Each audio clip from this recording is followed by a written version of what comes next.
마태복음 오늘 14장 22절부터 읽겠습니다.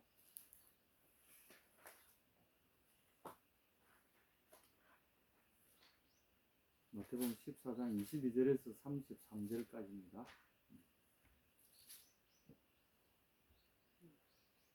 예, 찾았습니다. 같이 읽겠습니다. 시작. 예수께서 즉시 제자들을 재촉하사 자기가 무리를 보내는 동안에 배를 타고 앞서 건너편으로 가게 하시고 무리를 보내신 후에 기도하러 따로 산에 올라가시니라. 저물매 거기 혼자 계시더니 배가 이미 육지에서 수울이나 지나서 바람이 거스름으로 물결로 말미암아 고난을 당하더라.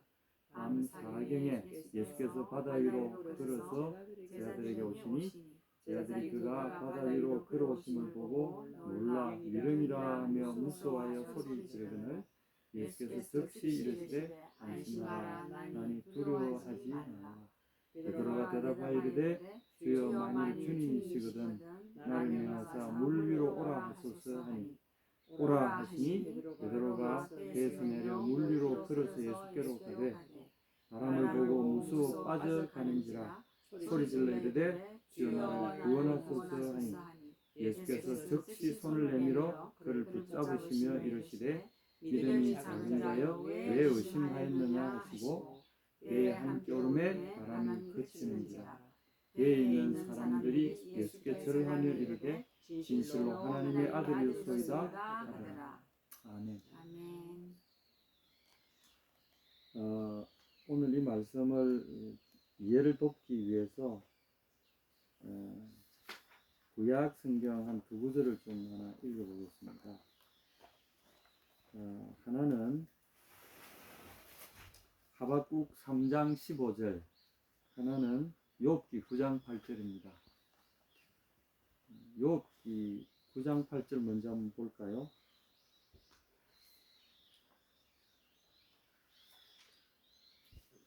욥기는 이 신구약 성경을 이렇게 구약 성경을 절반으로 딱 나누어 가지고 딱 열면 시편이 나오는데 시편 바로 앞에 책이 욥기입니다. 욥기 몇 장? 9장 8절.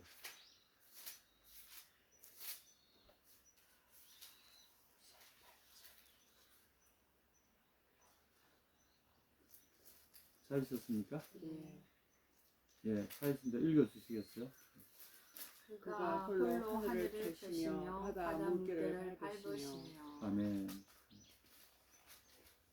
9장 8절에 보면 그가 홀로, 그는 누굽니까?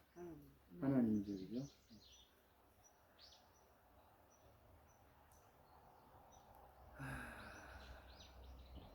사람이 하나님께 변론하기를 좋아할지라도 천마디에 한마디도 대답하지 못하리라. 하나님 그분은 이렇게 이제 쭉 나오면서 그가 땅을 그 자리에서 움직이시니 그 기둥들이 흔들리도다. 그가 해를 명령하여 뜨지 못하게 하시며 별들을 가두시도다.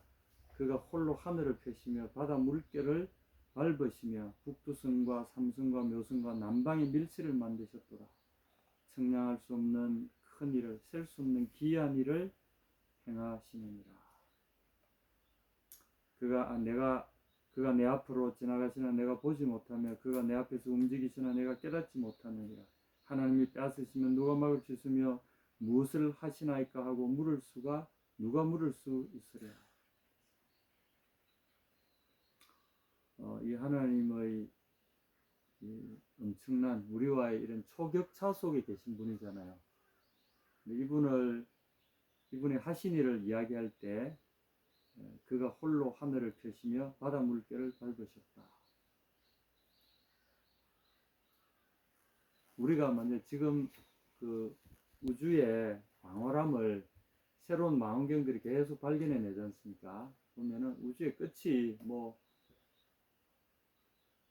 136억 년 전이다 뭐 이래서 왔는데 그것도 이제 이때까지 대충 추측치지 우주의 나이가 136억 년이 다 아니다를 알 수가 없어요. 아직 확실하게. 그래서 지금 뭐 그 우주가 초기에 빅뱅 이론이 그런데 그 광활한 우주에 아직도 한계가 있는지 없는지조차도 아직도 몰라요.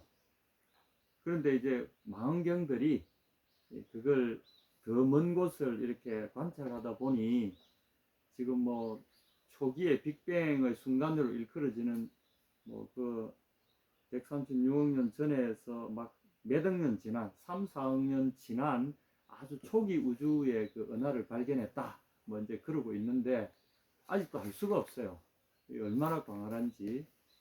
그래서 우리가 이 아주 단순한 구절이지만 그가 홀로 하늘을 펴셨다. 그리고 바다 물결을 밟으셨다. 이제 하늘의 그 광활함과 바다의 이런 것들을 사실 등치시켜 놓고 있잖아요. 그 단순히 물리를 걷다 정도가 아니라는 거죠. 여기서 말하는 바는 우주의 창조의 근본의 그 행동을 지금 이야기하시는 거거든요. 그러면 오늘 이 말씀으로 다시 돌아오기 전에 한 구절 더 읽겠습니다. 하박국서 3장 15절. 하박국은 이건 구약의 뒷부분에 있습니다. 하박국 3장 15절은 제가 그냥 읽어드리겠습니다. 예, 찾기가 좀 읽어주세요. 그러니까 주께서 말을 타시고 바다 곧 큰 물의 파도를 밟으셨나이다. 이거는 특별히 말을 타시고 바다 곧 큰 물의 파도를 밟으시 정복하시는 정복왕의 모습으로 지금 나오잖아요. 사실은 이거 보면 6절에 그가 쓰신 적 땅이 진동하며 그가 보신 적 여러 나라가 전율하며 영원한 산이 무너지며 무궁한 작은 산이 엎드러지나니 그의 행하심 예로부터 그러하도다. 주께서 활을 꺼내시고 화살을 바로 쏘셨나이다. 주께서 강들로 땅을 쪼개셨나이다. 산들이 주를 보고 흔들리며 창수가 넘치고 바다가 소리를 지르며 손을 높이 들었나이다.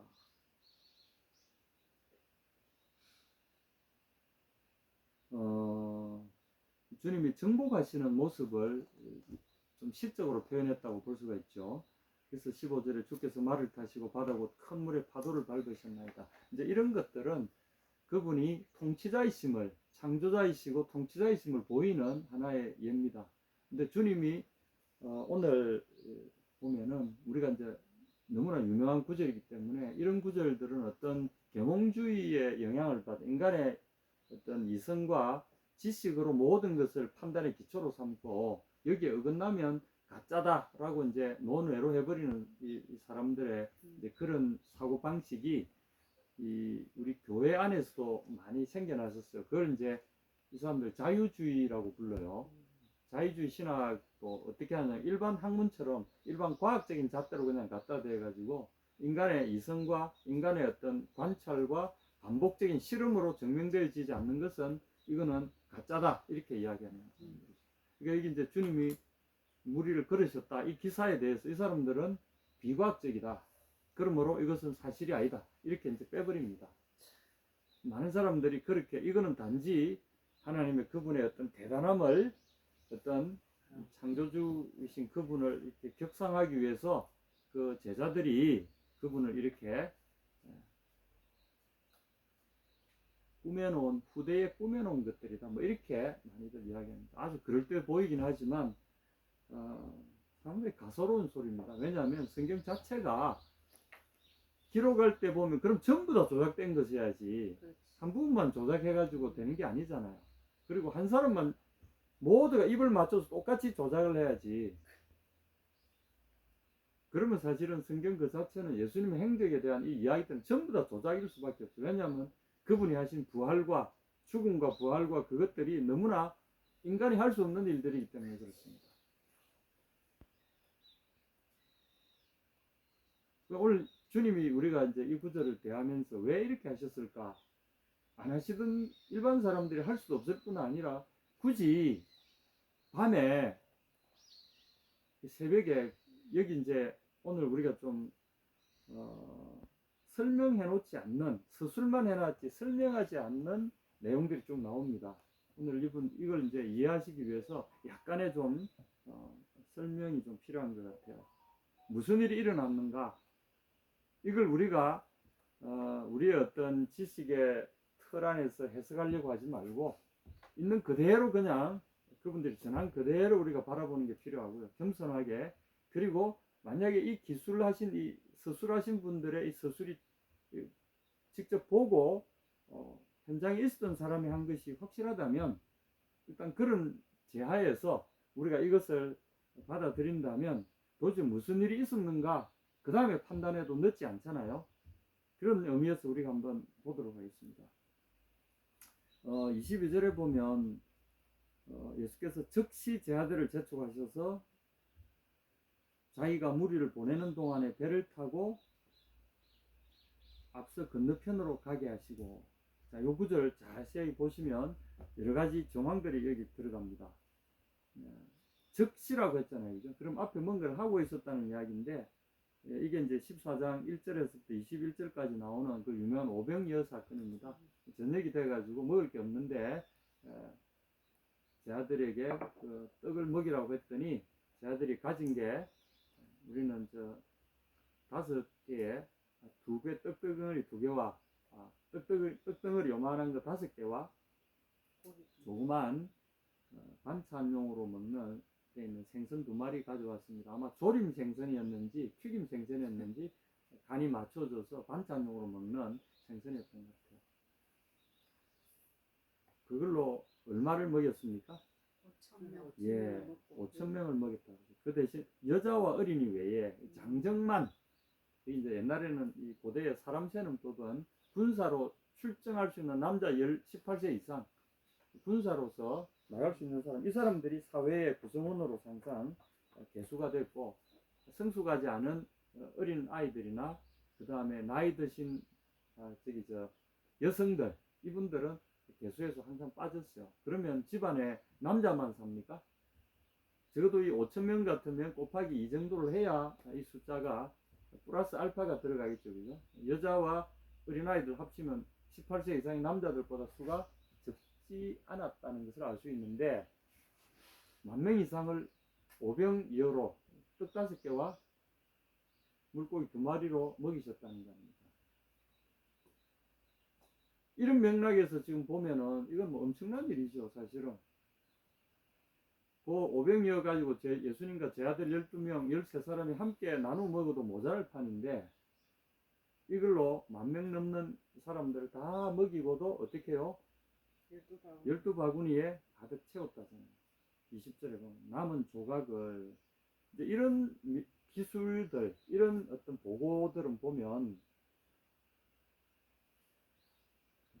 굳이 그렇게 남은 쪼가리들을 모아서 이렇게 기록해야 될 정도로 이것은 굉장히 사실적으로 묘사가 되어 있다는 거죠. 우리가 상상지도 못한 방법으로 아주 자연스러운데 12바구니를 굳이 남길 필요가 뭐 있어. 먹고 자기들이 가져가 버리면 되지. 그죠? 그런데도 남는 것 줄을 이렇게 쭉 열을 세워놓고 이제 이렇게 뭐 50명씩 100명씩 앉혀놓고 이렇게 이제 같은 동네 사람들 이렇게 모아놓고 쭉 준 것 같아요. 그걸 먹고 나서 남으니까 그 남는 거 버리지 마. 얼마나 많이 남아서 이제 필요 없어 하고 버릴 정도. 그러니까 그걸 버리지 마라 하고 이제 또 일일이 또 바구니를 이렇게 큰 바구니를 놓고서 사람들이 그거 가서 버리게 하니까 그 가득 담겨 있다. 배고픈 시간에 10,000명 이상이 그렇게 먹고도 이제 더 필요 없다고 해서, 아마 내 생각에는 많은 사람들, 어린애들도 그렇고 집에 가서 먹을래 하고 들고 있는 것도 상당수 있었을 것 같아요. 어머니들은 안 그렇겠습니까? 가난한 집에서는 어머니들은 또 갈 때 애들 먹여야 되고 하니까 요건 제가 좀 싸갈게요 하고, 왜냐면 자기가 먹던 거니까. 근데도 남자들 중에서 일부들은 이거 됐어 하고는 이제 먹고는 이제 배부르니까 그냥 흐르고 이런 것들 모았겠죠. 그러니 이것은 실질적으로 일어났던 사실이라는 것에 대한 굉장한 실제 증거들이 되는 거죠. 12바구니. 10,000명이 12바구니다. 바구니 크기를 우리가 어느 정도 이렇게 이 정도만 한 것 치다 하더라도 너무나 적은 양이 남은 거긴 해요. 그죠? 10,000명이 먹었는데, 근데 그에 말하면 거의 딱 맞췄다는 거죠. 그리고 충분히 그들을 만족시켰다는 어떤 상징적인 증거를 주님이 딱 남겨놓습니다. 이제 그러고 나니 사람들의 반응이 어떻게 됐겠어요? 난리 나지. 예수님을 어떻게 볼 겁니까? 난리 난 거죠. 우리 다른 복음서에 보면 사람들이 예수님을 임금 삼으려고 저분이야말로 우리가 기다리는 메시아다. 그리고 예수님을 못 가시게 붙들어라. 당장 우리 임금님으로 여기서 즉위식을 갖자. 그래서 예수님이 즉시 이렇게 됩니다. 22절에 즉시 제 아들을 제쳐가셨어요. 그리고 자기가 무리를 보내면 내가 사람들을 보낼 테니까 너희들은 빨리 이 길 이탈해서 나가라. 너희가 여기 있는 거 보면 사람들이 계속 붙어 있는다. 그러니까 그리고 너희가 가는데 그 사람들 따라올 테니까 사람들이 올 수 없는 방법으로 너희들은 가라. 그래서 조그만 배를 하나 준비시켜 놓으셨던 것 같아요. 그리고 호수, 갈릴리 호수 직경이 길이가 25km, 옆이 한 12km 이렇게 됩니다. 한 12km 되는 그 구간을 건너가도록 이렇게 하신 것 같아요. 동서로 건너는 남북으로 25km, 21km인가 25km인가 대충 그래 돼요. 그리고 이쪽이 짧은 동서 구간이 약 한 12km 뭐 이렇게 그걸 건너가라고 보시면은 건너편으로 자기가 무리를 보내는 동안에 배를 타고 앞서 건너편으로 앞서라는 말이 나오잖아요. 무리보다 앞섰어. 그러면 무슨 뜻입니까? 무리보다 앞섰었구나. 예, 이 앞서 가라 이 말은 예수님이 따라가겠다는 뜻입니다. 내보다 앞서서 가라 이거죠. 너희들 먼저 가고 있으면 내가 갈게. 그러나 어떤 방법으로 올지에 대해서는 제 아들에게 말씀 안 하셨어요. 그러니까 제 아들은 예수님 어떻게 오실려나? 배는 이것뿐인데 이래 의아하게 생각을 했겠죠. 한 구절 한 구절이 굉장히 중요합니다. 그 제 아들은 예수님이 어쨌거나 오신다고 하셨으니까 뭐 다른 배를 구하셔가 오시겠거나 우리가 모르는 수단을 가지고 주님 오실 거야. 선생님이 가라고 하셨으니까 기세 좋게 알았습니다 하고는 어둑어둑한 그 밤에 배를 띄웠어요. 사실은 밤에 배를 띄우는 경우는 드물잖아요. 꼭 가까이에 무슨 뭐 늘 아는 고기 같은 몰라도 이건 지금 바다를 건너가라는 거잖아요. 그 바다 12km 밤바다 여러분 한번 생각해 1km만 돼도 1km만 가도요 까매득합니다. 앞에 안 보이고. 근데 그 2km, 3km, 5km 들어가면 저쪽이 안 보입니다.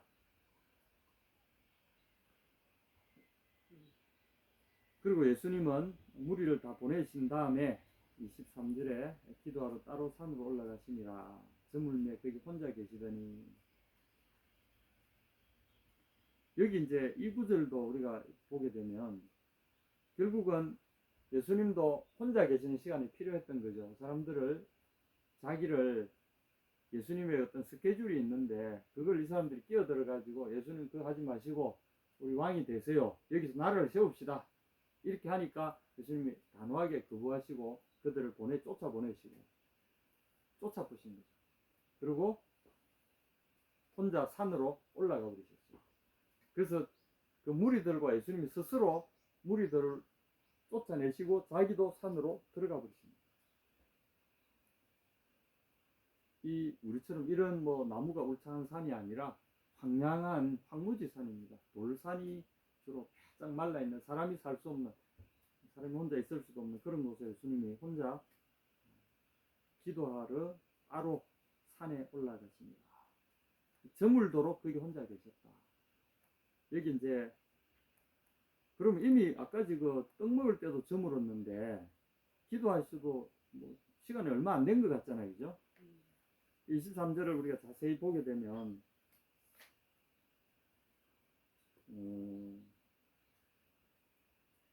저녁인데 저녁이 됐는데도 그는 혼자 계셨다.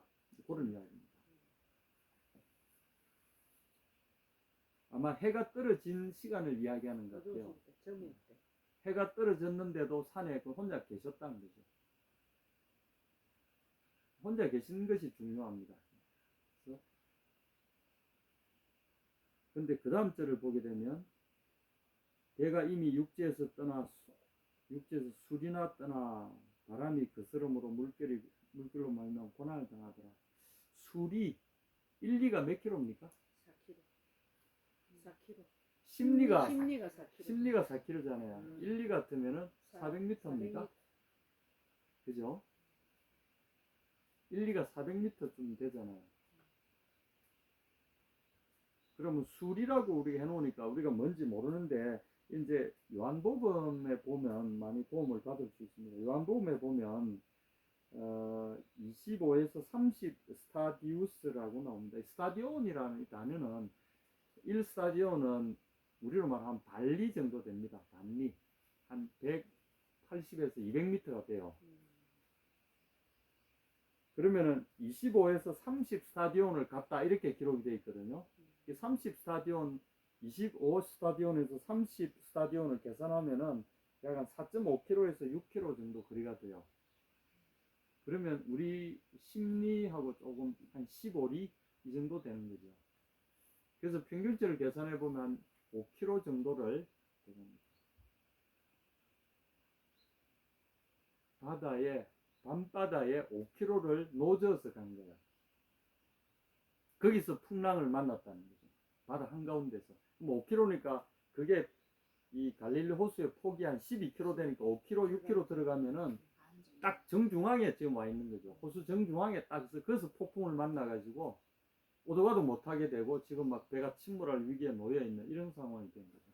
근데 다른 복음서에 보면 예수님이 그들이 바람으로 인하여 괴로이 노젓는 것을 보시고 이렇게 돼 있어요. 오늘 이 구절에서는 빠져 있지만 그냥 24절에 바람이 거스름으로 물결로 말미암아 고난을 당하더라. 이 제자들의 관점에서만 기술된 것처럼 보이잖아요. 근데 다른 복음서 보면은 예수께서 제 아들이 괴로이 물결로 인하여 괴로이 노젓는 것을 보시고 기도하시면서 산 위에서 멀리 제 아들의 그 모습을 보고 계셨다는 거죠. 여기서 우리가 이 장면을 한번 그림처럼 한번 쭉 상상을 해볼 수 있어요.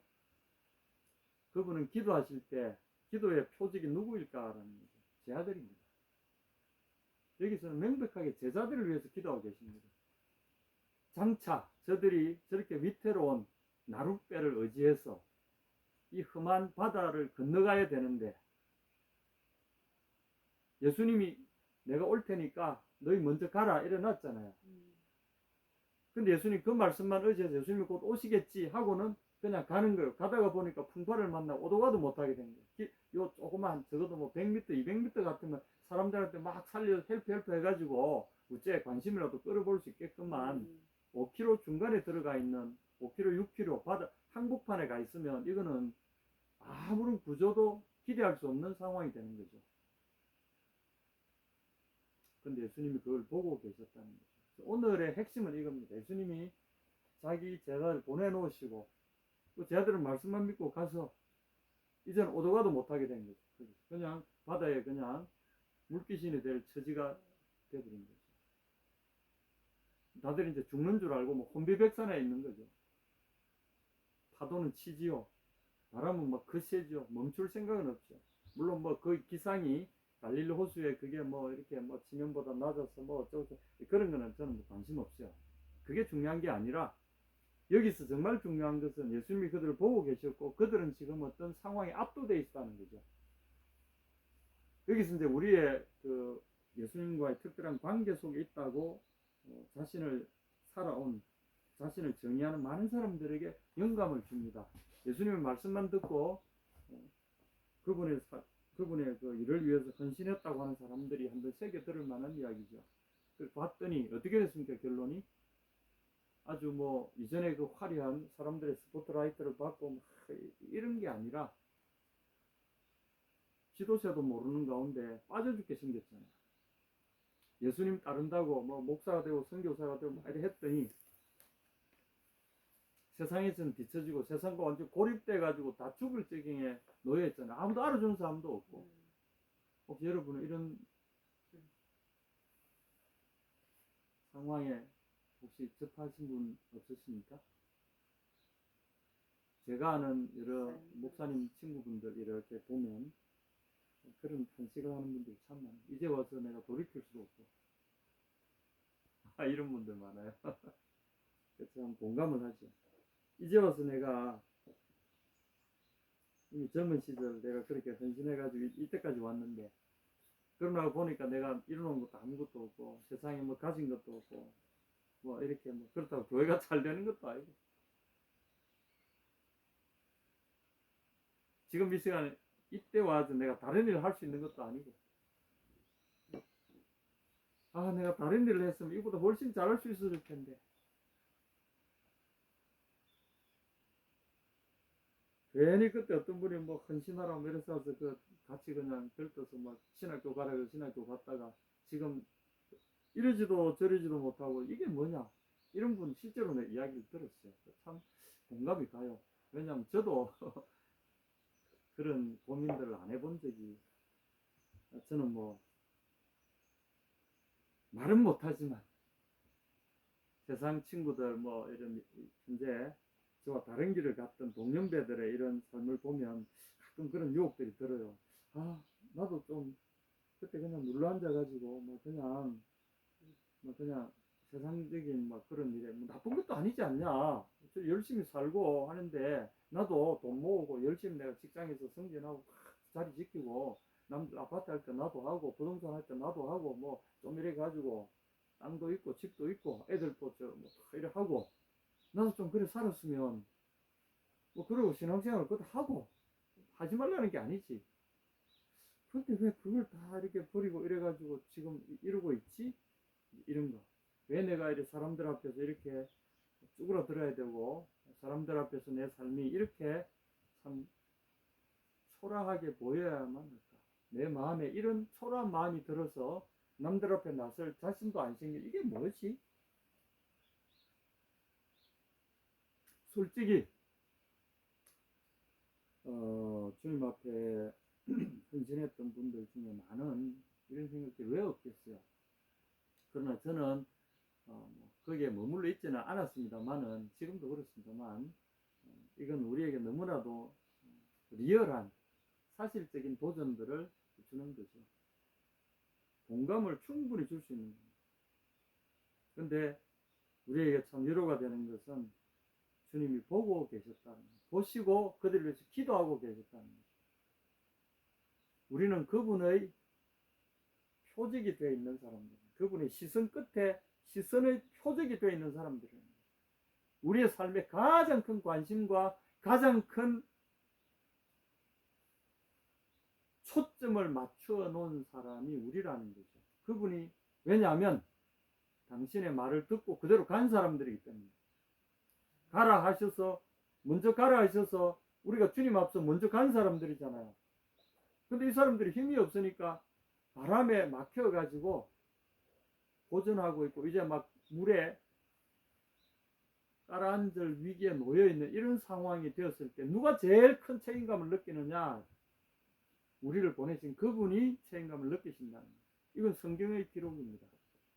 제자들이 큰 물길 속에서 바람으로 인하여 고난을 당하는 걸 주님 보고 계셨다는 거예요.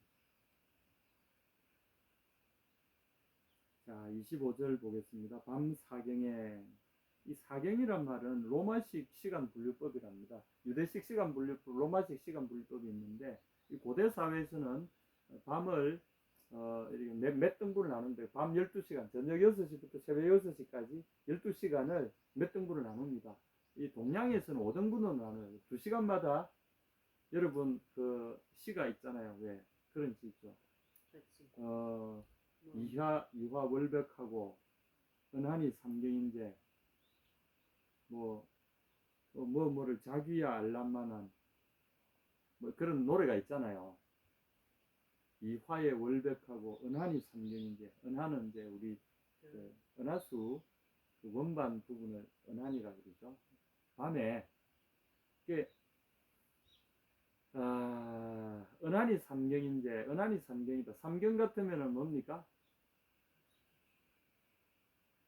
밤을 다섯 등분으로 나눌 때 처음에 1경은 뭐죠? 6시, 7시, 2경은 8시, 9시, 10시, 11시, 10시, 11시. 이제 막 밤이 본격적으로 들어가는 시간입니다. 10시, 11시.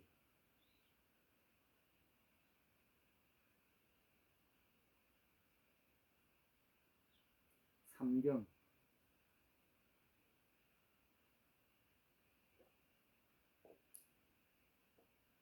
6시부터 시작되니까 7, 8, 9, 10, 열하나 12이 삼경입니다. 11시부터 12시가 삼경이 되죠. 이 삼경에 이제 동양에서는 이걸 경을 파수고는 이제 이렇게 이제 밤을 등분해 놓은 거고, 여기 이제 로마 사람들은 보초 쓰는 시간을 이렇게 나눠 놨어요. 보초 쓰는 시간을 해가지고 첫 번째 보초, 두 번째 보초, 세 번째 보초 이렇게 3시간씩 하기로 돼 있어요. 그래서 여기 보면은 사경 같으면 이제 3시, 4시, 5시, 6시 그렇게 되는 거죠. 이게 마지막 부분이죠. 새벽 이 때가 사람들이 제일 곤히 자고 있는 때잖아요. 일반인들 제일 곤히 자고 있는 때가 4시, 5시, 6시 되는 그 시간입니다. 대부분의 무슨 뭐 도적들이 침투할 때나 전쟁이 일어날 때나 이때는 보면 새벽을 기하여 일제 뭐 공격을 한다 이럴 때 6.25도 아마 몇 시에 남침했습니까? 새벽 6시에 남침을 했잖아요. 이 시간이 굉장히 사람들로 하여금 고나이 자는 시간인데, 여기 보십시오. 25절에 밤 사경에, 그러니까 정확한 시간은 4시부터인지 5시부터인지 3시부터인지 3시, 4시, 5시 3시부터 시작해가 3시, 4시, 4시, 5시, 5시, 6시 그렇잖아요. 그럼 예수님이 제 아들에게 오신 그 시간은 3시부터인지 3시인지 4시인지 5시인지 그건 몰라요. 그러나 굉장히 깊은 시간이죠. 그러면 예수님이 저녁부터 기도하셨으면 언제까지 기도하셨습니까? 예, 새벽까지 기도하십니다. 적어도 저녁 6시부터 기도하셔서 쭉 돌아서 4경이니까 1경, 2경, 3경 동안은 계속 주님 기도하셨다는 거죠.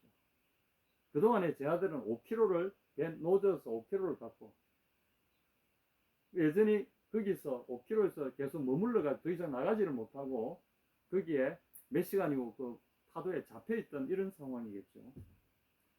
근데 여기 보면 바다 위로 걸어서 제 아들이 오셨다. 예수님이 얼마를 걸으셨다고요? 5km를 걸으셨어요. 5km, 6km를 바다 위로 혼자 걸어오셨다. 여러분이 상상이 됩니까? 여기서 우리가 아까지 읽었던 하박국 말씀이나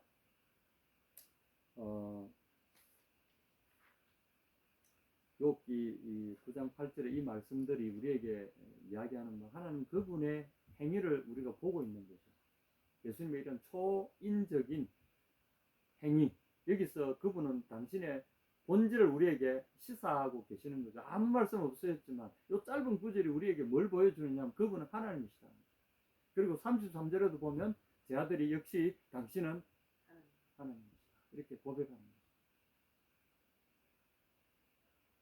여기서 우리가 읽을 수 있는 중요한 포인트가 당신은 당신의 말을 듣고 당신 앞에 앞서간 당신의 사람들을 결코 버린 적이 없다는 거죠. 그리고 우리가 왜 그 두려워하는가 하면 초자연적인 그분을 우리가 잘 모르기 때문에 그렇다는 거예요. 제자들은 거기서 바람만 보일 뿐이지 자기들 보고 기도하고 계시고 자기들을 구하기 위해서 다가오시는 바다 물결을 그들이 두려워하는 바다 물결 그 자체를 밟으시고 오는 그분을 모르기 때문에 그렇다. 그래서 이게 우리 신앙의 비밀 중에 비밀이고 우리 신앙의 가장 큰 이게 시야를 우리가 확보하는 것이 대단히 중요하다는 거죠. 이 시야를 갖는 것이 우리 신앙의 핵심입니다. 교회 오래 다녔다고 뭐 예수 잘 이게 아니라 예수님을 우리가 제대로 볼 줄 알아야 된다는 거죠. 그래서 예수님이 어떤 분이시고 그분이 나를 향하여 어떤 생각을 품고 계시고 우리를 향하여 그리고 그분의 말씀 따라 행하는 사람들을 그분을 어떻게 대하신다는 데에 대한 시각을 우리가 분명히 갖고 있으면 그게 이제 믿음이죠. 그 믿음이 크냐 작으냐 이런 이야기입니다. 대놓고 어제도 이제 어떤 권사님 그런 말씀을 하시더라고요. 뭐 자기 교회 어떤 장로님이 뭐 이런 이야기 중에 뭐 권사님은 뭐 믿음 지도 얼마 안 되고 어린 믿음 아니냐고 나야 뭐 내에 비해서는 뭐 어린 믿음 아닙니까 이렇게 이야기하시더라고요. 그래서 좀 경솔한 말씀이죠. 그래서 이제 그분도 보면 뭐 그 기준이 뭡니까 하고 나중에 이제 공손하게 물어보셨대. 이제 막 그러면서 이제 막 그분이 좀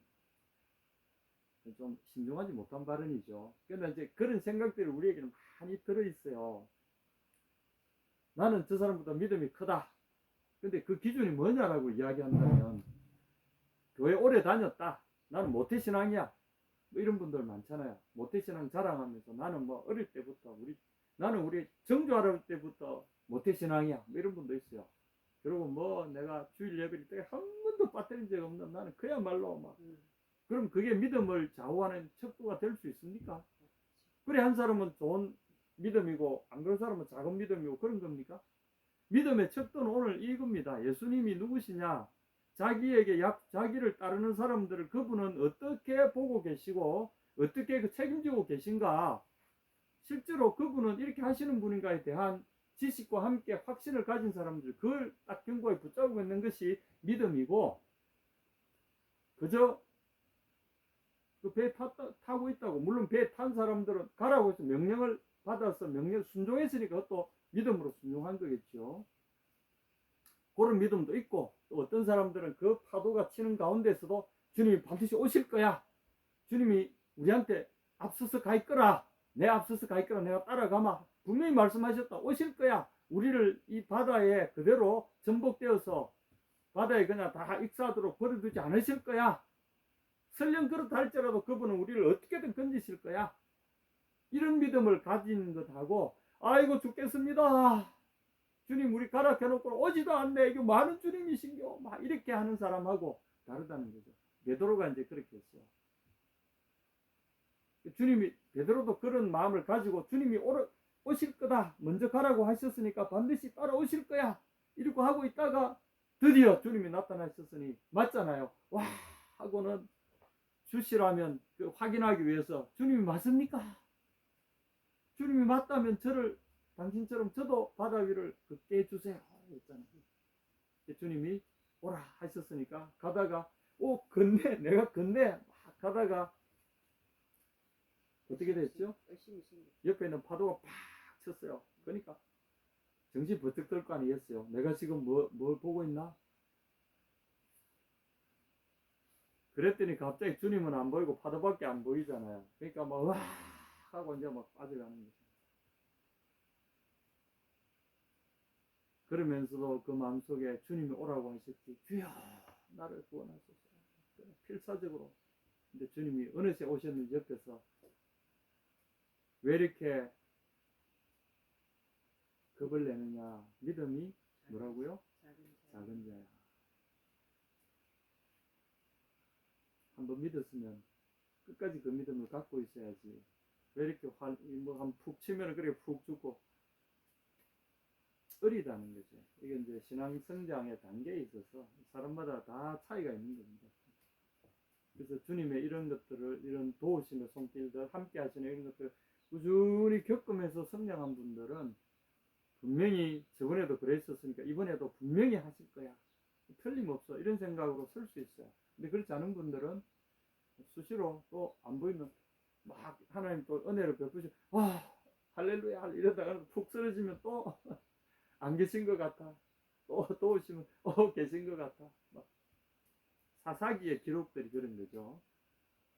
은혜를 주시면 또 잊어버리고 또 있다가 또 막 고난 다음 또 죽겠다고 소리 지르면 또 건지시고 또 언약의 백성들이 다 잘 믿었던 게 아닙니다. 그건 우리의 하나의 우리의 또 다른 본을 모습을 보여주고 있는 거죠. 자 오늘 우리가 주님이 주시는 말씀을 한번 들어보겠습니다. 14장 27절 보십시오. 안심하라 내가 두려워하지 말라. 이 안심하라 이 말의 이 말은 원래 하면은 용기를 내가 용기라는 말입니다. 용기. 이제 마음을 놔라 이런 의미도 있겠지만 여기서는 용기라는 원래 이 다르세라고 하는 이 말은 용기입니다. 담대함입니다. 그래서 믿음의 다른 동의어는 제가 성경에서 말하는 예수님이 정의하시는 믿음의 동의어는 담대함입니다. 그 말씀 위에 서서 예수님이 그렇다고 약속하셨으면 맞다 이거 하고는 꽉 잡고는 넘어지지 않는 거죠. 이게 이제 용기라는 말과 믿음은 동의어다. 그래서 뒤로 물러가서 침륜에 빠질 자가 아니다 그랬잖아요. 뒤로 물러간다는 건 용기가 없을 때 뒤로 물러가 겁이 나서 웅크리거나 뒤로 나자빠지는 거죠. 베드로도 도전이 왔을 때 뒤로 훅 하고 빠진 거죠. 근데 주님이 용기 이렇게 하셨어요. 담대하다 말은 우리 간이 크다 말 아닙니까? 간이 크다 이 말은 우리나라 순수한 우리나라 말이죠. 담이 크다, 담대하다, 간이 크다.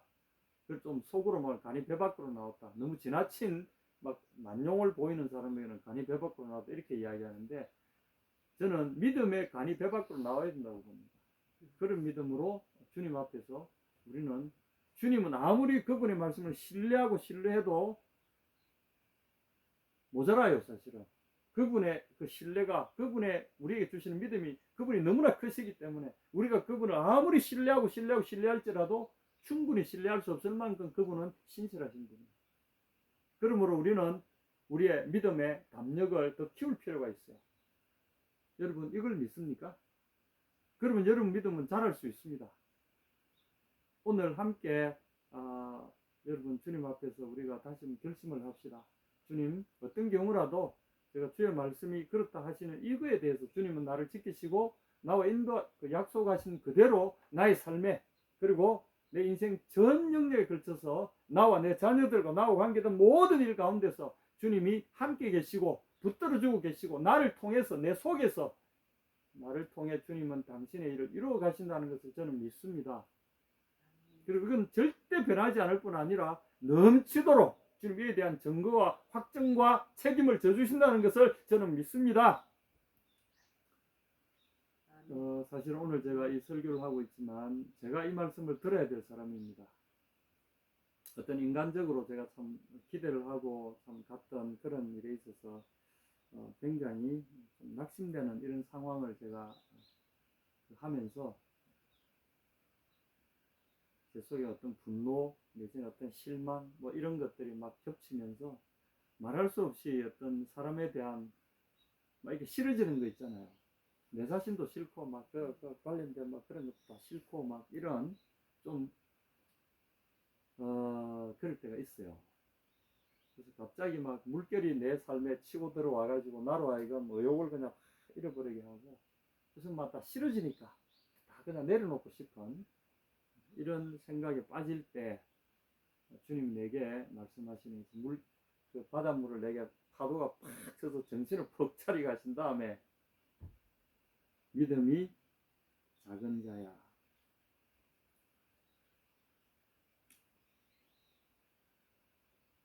이 주님의 이 베드로를 향한 올리고는 이제 올리고 당할 때 아주 작은 단위를 말하는 거죠. 그 다음에 피스테 작게 믿는 자여 이런 뜻입니다. 왜 조금만 믿느냐 이 말씀이죠. 네가 너에게 보이는 그만큼만 믿느냐 이 말씀입니다. 눈을 크게 떠라. 내가 어떤 하나님이신지를 너는 똑똑히 더 크게 봐라. 더 많이 봐라. 그리고 한 손으로 붙잡지 말고 두 손으로 붙잡고 너의 온몸을 사력을 다해서 그것을 나를 붙들어라. 왜 너는 이 크고 이 광대하고 이 위대하고 이 엄청난 나를 쬐끄만 눈으로 보고 쬐끄만 손으로 왜 그러고 있냐? 내가 얼마나 난 천재 충만하지 아니하냐? 왜 그렇게 너 좁아져 있냐? 내가 얼마나 위대한지 보고 너도 내 마음을 그렇게 열어라. 그리고 위대한 메가피스테오가 되라. 올리고가 되지 말고 메가가 되라. 이렇게 말씀하십니다. 내가 너에게 그렇게 작게 보이냐? 지금 우리에게 도전하십니다. 이것은 말할 수 없는 애정 어린 질책이잖아요. 이 자식아, 네 눈에는 내가 그렇게 쬐끄맣게밖에 안 보이더냐? 그 파도보다 내가 작아 보이더냐?